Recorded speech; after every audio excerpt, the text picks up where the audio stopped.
Okay, and we are back, Casual Ego, and this time a little bit different. We're going to do the North Face Mcmurdo Parka, something that I ummed and ahed over buying for a couple of years really, because it's quite expensive.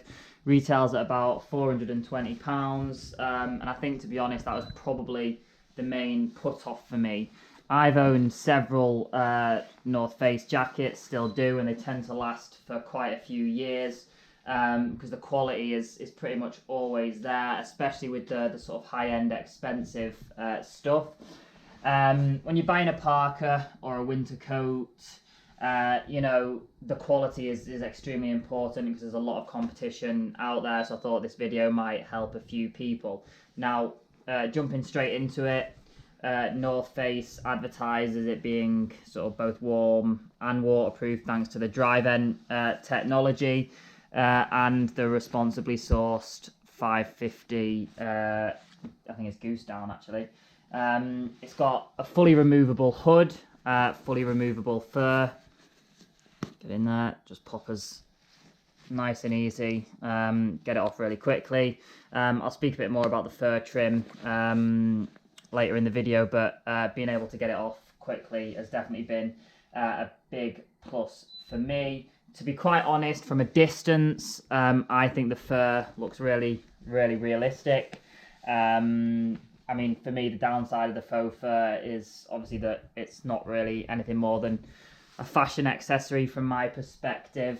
Obviously, real fur tends to have some better waterproofing and warmth features, which is why it's used.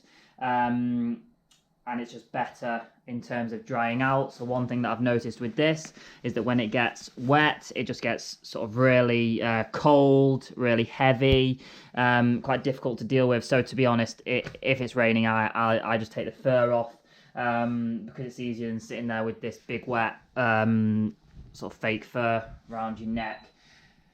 Pocket wise, moving down the jacket, it's generally pretty good. It's got these large pockets at the bottom.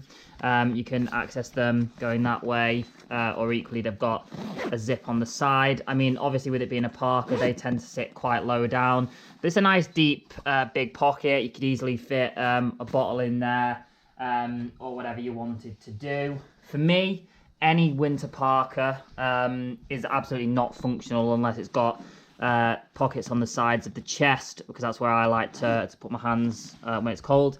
So nice pockets either side, big pockets, so even if you've got some big gloves on, like some of the more expedition style Canada Goose gloves, they'll fit in there quite nicely. But from my experience, I've not actually needed to wear gloves if I'm keeping my hands in there, because it does keep them nice and warm. See if we can get this on the video. In there is where you've got additional pull cords to tighten the waist, because on this jacket you can tighten it at two places. You can tighten it here, right in the middle, and you can tighten it right down here at the hem, again with the pull cords. That's from a windproofing perspective, that's quite good. Inside, a few more pockets. There's a zip pocket there, obviously quite good if you just want to stick your receipts or a bit of cash or whatever in there. That's the only pocket on the inside, but it does have the little rubber headphone thing that North Face tend to put in quite a lot of their coats. The inside lining, nice and thick, to be honest. The only thing I would say is that when you're putting this on a cold day or whatever it may be, this material tends to be quite cold. It's a warm coat, and I've been out in it in a t-shirt, and obviously when you put it on, that can be a little bit cold. Moving round to the sort of more general fit, obviously it comes quite high up the neck face, so it's sort of your chin would sit, more my chin anyway, fits just under there. So again, when dealing with the wind, it tends to keep your face nice and warm. It's got Velcro straps on the wrist for tightening up the jacket. For me, I could do with them being having a little bit more Velcro so that you can tighten it even tighter around your wrist. Now, I've owned this for quite a while now. I think that it does do a good job of windproof, waterproof. It's got the full zip, and then you seal that in with the button poppers. I have to say, I've never been cold when I'm out wearing it. As I said before, I can wear a t-shirt and been fine.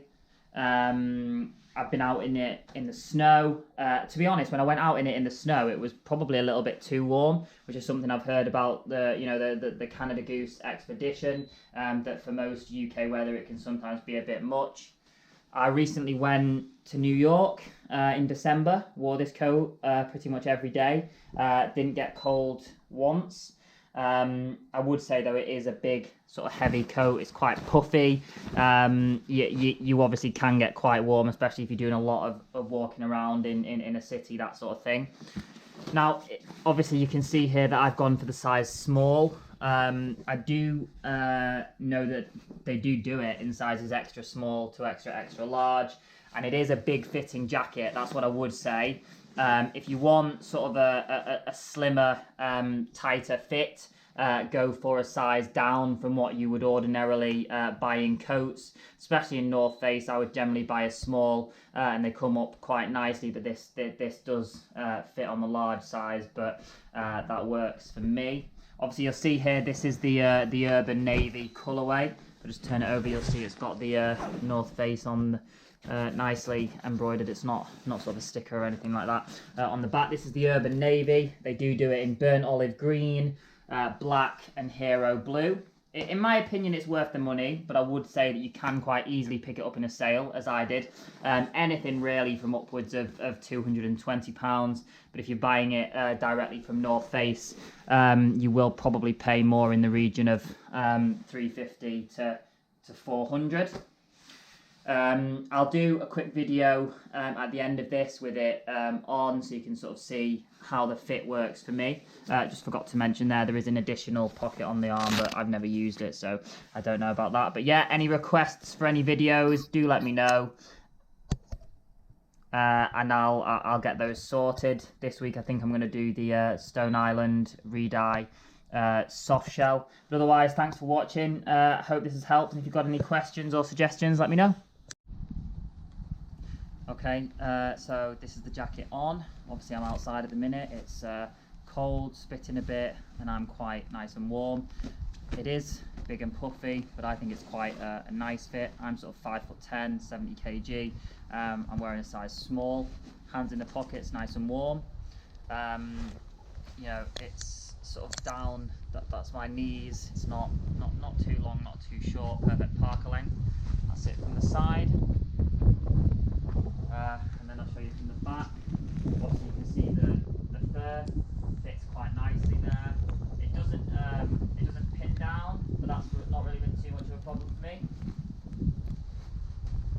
Yeah.